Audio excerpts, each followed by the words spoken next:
beautiful angels, Lilu here in Chicago, and I want to introduce you to another amazing angel. This is Jonny Imerman. Great to see you, Lilu, as always. Good to have you in Chicago. Oh yes, it's good to be back, and today we're standing here with the beautiful Sears Tower in the downtown. Love it. Beautiful. That's why we live here. It's an amazing city. Good people. But just before winter hits, huh? Just right. It's starting to get cold right now. I can do this t-shirt for about 2 more days. Yes. And then the coats, the hats, the gloves, they're all coming out soon. Yes. I love your spirit, Jonny. I love your way of being in life and your attitude. And I guess, I know that something happened when you were 26 that changed the course of your life. And there's a pivotal, there's something there for you that happened and that now you share with the world and that you're dedicated to. Can you tell us about your story? Thank you for saying that. You know, I was 26 and I really had a life-changing experience. You know, I went through cancer, total shock, total out of the blue. I was healthy. I was going to the gym. I was trying to eat healthy. I mean, I felt like a normal 26-year-old kid. And out of the blue, I got diagnosed with testicular cancer in my left testicle, and they had to remove it. That was the first step, to do surgery. And then you have to bank sperm and freeze sperm. There's a good chance you can't have kids naturally. Most of us, after chemo, are going to be sterile. And then I went right into chemo at a port that was put in my arm, which is an access point for the chemo. And then went right into chemo for about 4.5, 5 months. So a normal week of chemo, the first week of every cycle, is about 7-8 hours of chemo, Monday through Friday every day. So it's almost like a 30-40 hour work week where you just go in every day and they hook you up and, you know, get there in the morning and leave there sort of by dinner time.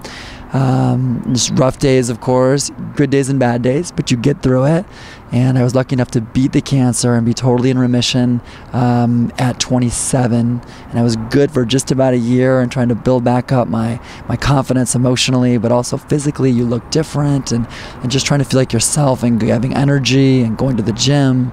And then at 28, a year later, they did a checkup and a CAT scan, and I had 4 tumors that came back behind my kidneys near my spine. So I had to go right back into surgery. I had an 11-inch surgery, actually through my stomach, vertically up and down. And they moved my stomach and my liver and my kidneys up and out of my body, cut the 4 tumors out of the back, put all the organs right back in where they started, and then stitched the stomach muscle, and then 60 staples north and south, vertically up and down. And you know, much more important, Lilu, than my personal battle and what I went through is a crack in the system that I saw along the way. And I think every survivor is lucky enough to live, you know, it's an obligation of the cured to give back, to find a crack, to either join someone else working on a crack, or if it's not being done, fill that crack, make it better for people that follow. And for me, that crack in the system was simply isolation. You know, I'm 26, you've got cancer, you're starting chemo next week, you're terrified. You know, who's not? I was terrified. Couldn't sleep the night before my first chemo. So what we did is I wanted to give back once it was over, because I didn't know anyone else like me who was young and a survivor. And even though I had the best family in the world and the great friends and love and family support, I could not find anyone young who'd done this before to connect with, to learn from. So I started going into the clinic when I finished my treatments and being that big brother and walking into hospital rooms and saying, "Hey buddy, what's your name? I'm Jonny. And what kind of cancer do you have? I have just beat testicular cancer. You know, what do you want to know? Like, I just did this. Like, I know a lot about this, and this is what you should expect. Here's the road ahead." I knew I could make it easier for these guys. And they were alone. They were isolated. And then I did that for a few months and then realized this is scalable because there's somebody fighting cancer in France or in Nebraska or in Alaska or in Hawaii that has cancer and is also alone. So I started recruiting survivors, which we call angels, the angels of Imerman Angels, brought them into our network and heard all their stories, created a profile, and slowly went to hundreds and hundreds today, thousands globally, I mean, across the world. We're in 41 countries, all 50 states, and these angels register in the network. So when someone is diagnosed with cancer and alone, they simply go to our website or call us and sign up, and we call them and look through the network and say, we know the perfect person you should know, and one-to-one introduce them to a survivor who's already done where they're going, a survivor their age, their gender, who already beat their cancer at the same stage level with identical treatments. It says, look, I was standing in those shoes just like you are today. I was there 3 years ago. This year I grew my hair back. I'm in the gym. I'm traveling with my family. I've got a job. My life is better than it's ever been. Keep your chin up. There's hope.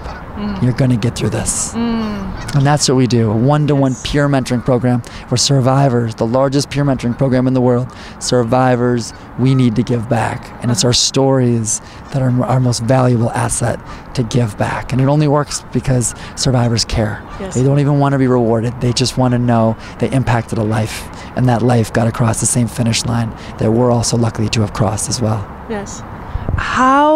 What is the key in this, in the surviving the cancer? What did you had to overcome, let go, give up, or really dive in during that whole process? You know, a key piece, of course, is finding the right medical team. You got to find the right doctors and nurses, especially for rare cancers where you may live in a small town and the doctor's never seen that cancer before. You gotta find a way to be treated by people who have 20 years experience, know your cancer, and know what they're doing. So that's important, of course.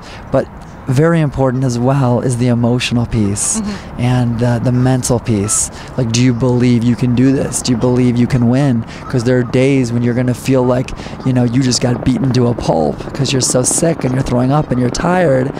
But somebody or some way has got to be that spark plug to get you fired up to believing, okay, today's a bad day, tomorrow will be better. And tomorrow I'm going to get back emotionally into a good place where I know I can do this. And that's where survivors come in. That's where family comes in as well, and friends and support. But all these plugs together keep someone emotionally in the game and make sure you're being treated by the right people. And those are keys. We want to get everybody the highest chance of getting to the finish line and winning their lives back. Is it, would you compare it on some levels to to an athlete? You know how it's important to get in the zone, and some athletes describe even like visualizing their performance, or for you in your case, visualizing wellness. Is it part also of the process? Lilu, you're right on. You know, there's a lot of athletes out there who will do meditation or visualization or lie in a field, close their eyes, and imagine themselves, visualize themselves succeeding or winning or doing what they dream they hope they can do. Cancer's much the same way. This is life versus death. It's a fight that you're in the ring, you're going to be boxing, and your goal is to win the fight so you can get out of the ring and get your life back. But I think it's important to visualize beating it. And I remember for me personally, emotionally, I didn't have the friendship of a survivor to sort of give me hope and show me the way. But I remember the third Thursday of chemo, I woke up one day and it was just different. And to me, gratitude helped me find peace and expect to win. Expect to win, but accept that if I didn't beat the cancer, I was going to go down with a smile, and I was going to go laughing with my family, surrounded by love. But I was grateful for the family I had, the friends I had, 15 people around me during chemo every day. You know, I did not want to be angry. And I woke up on that third Thursday at chemo, and I was so grateful at 26 that I had an amazing family that I grew up with and raised me. It was loving, a lot of care. And my high school was awesome. My high school friends, I had a great experience. My college was awesome. I went to the University of Michigan. It was a 10 out of 10 experience. We won the national championship in '97 when I was there. And I just loved my friends, and I just had a great life. And at 26, I'm like, I've done more than other people I know out there at 5 years old or 10 years old. Little kids die of cancer. It happens. And it sucks, but it happens. And I felt grateful, and that gratitude helped me probably do what we do today, because we're so grateful as a survivor. You want to give back, but it also helped me find peace during and visualize I'm going to beat this thing, and by whatever reason, if I don't, it's going to be peaceful. And then I didn't know anger. I had no why me. It was like, why anyone with cancer? There were lots of other people in the clinic that had cancer, but that's how I found peace. But visualization and believing you can do it are key parts of the game. There's no question about it. You gotta believe in the mind you can do it, and the body can follow suit much, much better. Yes. there is, because we always hear or I read even on your website, fighting cancer, but it seems from what you're describing that is very much of surrendering, and it's very much there is peace there that is found, and the gratitude that is not really fighting. It's actually, how would you describe that then? It's a great question, because the word fight does have a connotation that your dukes are up, you're in the boxing ring and you're fighting. But you're right, there's also a serenity and sort of a peacefulness that you want to have in accepting, and that not to be angry, because I think anger lowers the immune system. Anger is not a healthy emotion to have that day after day.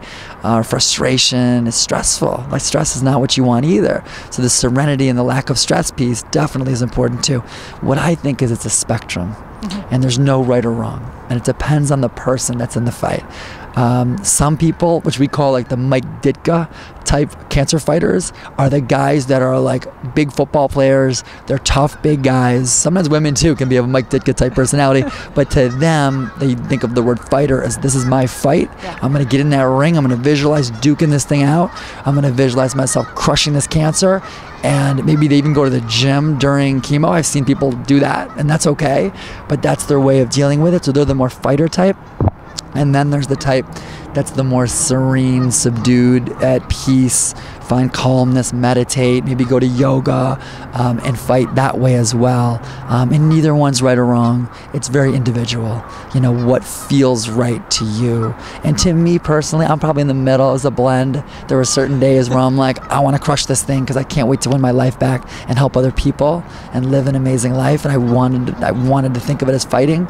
And there were other days when I was just grateful, and I was, life is awesome. I've been given so much. I'm not going to be greedy. I'm just going to be at peace with the outcome, whatever happens. I think it's a blend, and I think everyone should choose where on that spectrum you fall. Yes. I guess that through the process also there's a lot of healing on many levels that you had to face, huh? Definitely. Or that took place. I'm very open about this. You have to, if you want to help people. Emotionally, my confidence was at a 0.0 at the end of treatment, of course, but then even post-treatment, trying to build yourself back up, you're so rattled. You look in the mirror and you're like, who's that guy? I can remember crying at myself, looking in the mirror, being like, who is that person staring back at me? I'm so rattled. My identity's rattled. I don't really know who I am anymore after this whole experience. Even though I'd beaten it, you look different, you feel different, you're plucked out of your flow, your normal rhythm of life as your friends at 26 continue to grow in their careers and go out and date. You're not doing any of that. You're in the hospital for chemo, or you're home. Then you're back at the hospital and you're home. And they're all going on, and they wish you well, and you love them and they love you, but you can't fight the fact that you don't feel like yourself. And you're sort of lost. What do you want in the world? What do you want to be? What do you want to do? Who are you? Big disconnect, huh? Big disconnect, and it takes a long time. Emotionally, again, my confidence was a 0.00. I started dating a girl about 2 months after chemo because I think my emotional confidence was so low. I couldn't believe any girl would want to go out with me. I was so rattled. And I met someone that I'd known before. We started dating, and it got very intense because, again, the dust is all over the place. You feel very unsettled, and you want something like a girlfriend to anchor you. And we dated for a while, and then as I got stronger and I got back into my rhythm again and my confidence came back, I realized we were very different people. But I jumped at anyone who would date me because you're just mentally off. Everything is off. And we tell that a lot to the young adults especially. But even adults, that after treatment, you think you're going to plug back in like a seatbelt and be comfortable and feel like yourself again and be strong and confident. And it just doesn't work that way. It takes work, and it takes patience, and it takes friendships and talking about it. A lot of us go to therapy. You have to work through what you've gone through. It's so traumatic. 94% of people with cancer post-treatment who survive say it's the #1 most traumatic experience of their lives, bar none. 94%. So if that's your biggest trauma, you can only expect it's going to take a while to build back up, except you don't realize it when you're going through it. Because after you beat it, you think, oh my God, I just beat cancer. I should be so happy every day the rest of my life. I should feel confident. I'm alive. And you do, but you don't. It takes a while to build that confidence. It's not like plugging back in right away. It's very difficult. Did you had to recreate a new world? Did you had to start rediscovering, re-listening to life in a new way? What do you recommend to people that are there at this place? Because I feel it's not only for cancer patients. I think a lot of us the world collapse. And yes, it could be any sort of life trauma that you go through. Cancer's one of them, but it could be anything. What I recommend is, I'm a big believer, connecting with other people who understand. Mm-hmm. And when you connect with those who get it and you share empathy, especially someone a little farther along, you learn from them. That to me is the number one way. I mean, going to a therapist is a great idea for a lot of us because you just need it. You got to work through it. You got to understand it. You can't just lock it up and pretend it never happened. I mean, maybe some people do. I don't think that's healthy. It's going to come out eventually. I mean, it's traumatic. Any way you slice it, it's scary and it's rough. But connecting with others who understand and talking about it helps you work through it, find peace, and then even maybe the most importantly, you work together with other survivors to help other people. And that's the real key to finding peace, because you find meaning and you find purpose and you realize your experience, you got to live through it in order to give it back, that story, to someone. In order to tell the story, to help somebody, you got to go through it. And when you start giving your story back, which I do every day, mm-hmm. you're sharing it, you're giving it, you're motivating, you're answering questions, you're giving tips. You're saying, well, you have a bad taste in your mouth from chemo? Try lemon heads. I use lemon heads on chemo. It's so lemony, it cuts that bad taste in your mouth. You won't think about chemo all day. It's amazing. Lemon heads work amazing. Those sort of gifts to give back is what I think peace and joy in life, which we're all humanly built that way, feels so good. In addition, there's meaning. Like, you gotta live through it in order to give it. And so those who give back and those who share benefit and heal, I think, a lot faster than those who don't ever want to talk about it or don't do anything with it. And no shame to them, because sometimes it just takes time to be able to open up, and they do later. This is my opinion. Yeah. Like, I know it's helped me, and I know it's helped thousands of our survivors. Each one of them that gives back, they find meaning and purpose just like I do, and it helps all of us heal. So if you're not able to talk about it and you survived it, that's okay. You know, no harm, no foul. But if you are able, I think you're going to benefit the most, because that's what we should be doing. It's a duty of the cured. I believe that. I love how you take the word co-creation to really to the next level and at its core. Do you feel that you were co-creating at some point, and with the non-physical help, or do you believe in something else outside of just this physical realm?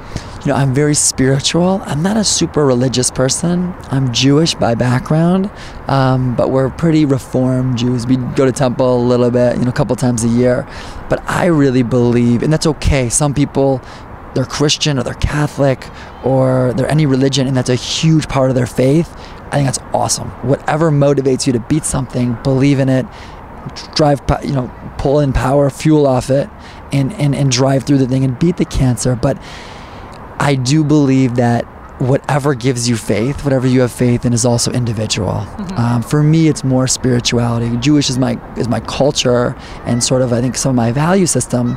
But in terms of being super religious or praying all day, every day, that wasn't as much for me. Mm-hmm. But a spirituality is for me, and I just do believe, again, the spirituality piece of you're able to beat it, to give back, that there's a purpose, that there's a meaning in the fight. There's a reason why guys like me at 26 get cancer and then go through it again at 28, and it pounds into our heads like, okay, do something with it, make the world a better place with it, give back. Yeah. But at some point you must have thought, this is unfair. Is there a God? What is this thing? Why me? A lot of people do, and no shame on anyone that does that. I'll tell you why I never went there. I never went there, Lulu, of why me. Because from day one, when I went in to meet with the doctors and got diagnosed, I looked around the clinic. And even though I was younger than most of these people, there's people that I met and talked to waiting for blood, waiting for a CAT scan, who are telling me that they're going in to have their brains cut open next week because they need to do an awake craniotomy for grade 3 astrocytoma of brain cancer. And I'm like, whoa. I'm like, look at all these people. I mean, to me, I walk in there and it would be selfish to ever ask why me, why any of these people. They're all good people. they're all normal. They all want to live. They just want one thing. They want to live. They want to beat their cancer, win their lives back. And so to me, I was immediately dumbfounded by seeing so many people. I'm like, I had no idea this many people fight cancer. But I was like, if I'm angry or I'm mad that it's me, what about these guys? Why them? And it taught me a lesson right away. You sort of have to get over yourself when you're like, wait, I'm not that important. Like, there's all these people, it's not all about me. I never went to why me. I never was angry. Fortunately, I was never angry. I was scared. And I was terrified at certain points. I mean, there were points when I lost my faith and I had to get back into thinking, okay, I'm going to do this, I'm going to beat this, because I had a blood clot on my arm one time during chemo and I had to be rushed into surgery. Then I did what's called a thrombolytic therapy, a TPA. It's a universal blood thinner. It's very aggressive and people can die from it easily. A piece of the clot breaks off and goes to your heart. And I was terrified. I mean, I literally thought that was probably it. But it wasn't anger. And again, gratitude and appreciation of life is the opposite for me of frustration, anger, and asking the question, why me? And I was grateful of all the good things I'd been given in my life, and it's been a ton. And now this is bonus time. This is bonus. Would you say that love heals? No question, love heals. People heal. People heal people. I love that model. That's the nexus. That's the core of Imerman Angels, is people out of the goodness of their heart with no expectation of reward, helping people, sharing their stories, being a friend, saying I love you because I just want you to live and I want you to win your life back and be a parent to your young children. I mean, you just want to help people. People help people. And that's what I love about what we do. It's people helping people in the raw. It's just thousands of survivors that line up and say, I'm so grateful to be here. I want to help somebody. I'll talk to anyone you've got for me. And to me, love, that's love. And love from family is important too. Like, I needed my brother. I needed my mom. I was so sick and tired. My oncologist was like, you can't drive to chemo. You're going to crash the car. You're going to kill you and somebody else. So my mom drove me every single day to chemo, back and forth, stayed with me every single minute. I mean, that is love. And I don't know where I'd be without that sort of love, no question. But there's a lot of forms of love you need when you're going through something like cancer or any other life-threatening, super traumatic experience. And clearly you are in love with life. You love yourself. You embrace who you are in every single aspect. I mean, there is not 1 ounce of anything but love here. My identity is now very well formed. It's very concrete, but it took a while to get here. It didn't happen overnight. But you build your new identity. It's mostly who you are before, I believe. It's traumatic experience, but you're still the same person. You just sort of have different values. And that experience changes the way you look at life and what's important. And for me, I just kind of threw money out the window. And I was like, I don't care how much money I make. I used to work in commercial real estate, and I was getting my MBA at night. And after I went through cancer twice, at 28, 29, I'm like, wait, by 30, I might be gone. It could come back again, and that's it. I'm like, what do I want to do in the world? And to me, that helped me realize who I am. And my self-identity at 36 is about as concrete, and as steel as the railing behind us. I just know who I am, and I know where my values are and my morals, and they're really strong. I mean, I get it. But that also gives you a lot of happiness because, if you feel you're a good person, you're doing good things in the world, that experience of cancer has helped me become who I am today, which is a much happier life. Vibrant. Yes, vibrant. A lot of energetic. Very energetic, of course, as you know. Yeah. You see Jonny hugging people, and he's very well known in the city. We'll hug random people in parks. We don't care. We're all peace and love. Like, that's what the cancer world needs, There's a lot of hugging and a lot of planet. The planet needs it, not just the cancer world. Everybody. The planet needs people helping people. And I think if social entrepreneurs out there and idea thinkers, really like idea leaders out there, can think of other ways. This is one way where people help people, but other ways that people help people, to me, that's the answer with how to make the world a better place. Because I believe humans innately want to help people. And if you show them how to do it, or you build a platform or system to help them do it, they'll do it. They'll take the bait, but that's what makes them happier, and it helps the people that need it, and together it makes the world a better place. How can we help you, Jonny, in your mission? Thank you so much for asking that, Lulu. The fact that you've opened up, your network and all the listeners out there to know what we do is already helping, because Imerman Angels is free. We help people with any cancer, any age, anywhere in the world.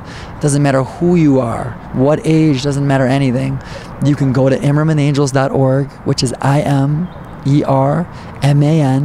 angels.org, or you can call us at 866-Imerman, toll free, anywhere in the world, and we will help you for free to reach a survivor like you. And then in addition, if you have other needs and resources, we'll hook you up with them too. We work and partner with every other cancer group out there. We need such collaboration in the cancer world. We need that in the world in general, but definitely in the cancer world. The group's all our friends. We all work together. Yesterday, one of our buddies who runs the programs at Livestrong was in town from Austin, and I saw Jordan Parks yesterday, and we're all friends. We all work together, and this is helping us, because anyone listening has cancer and is alone, or you're a caregiver and your mom or your brother or your wife has cancer, reach out to Imerman Angels. We can match you with another family that's already been through it, and people, again, helping people. That's already helped us. And if you're a survivor, contact us, join us as an angel, sign up online at the website. We'll call you, put you through a little training. You're in the network. When 4,000 survivors equals 400,000 survivors worldwide, we're going to have somebody for everybody who's got your same eye color and beats your same cancer and lives in your same state, maybe lives next door to you. I mean, it's just numbers. If we get more survivors in the network, we're going to be able to make better, more accurate matches for those who are sick.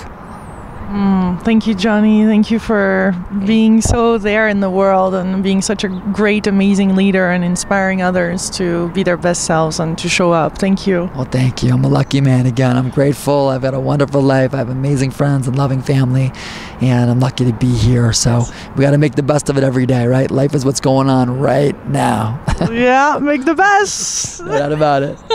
Much love, my beautiful co-creators from Chicago, and it was a delight to be here with you. Thank you so much. Always good to have you. We don't want her to leave. We're going to try to keep her here longer. Thank you. Thank you so much.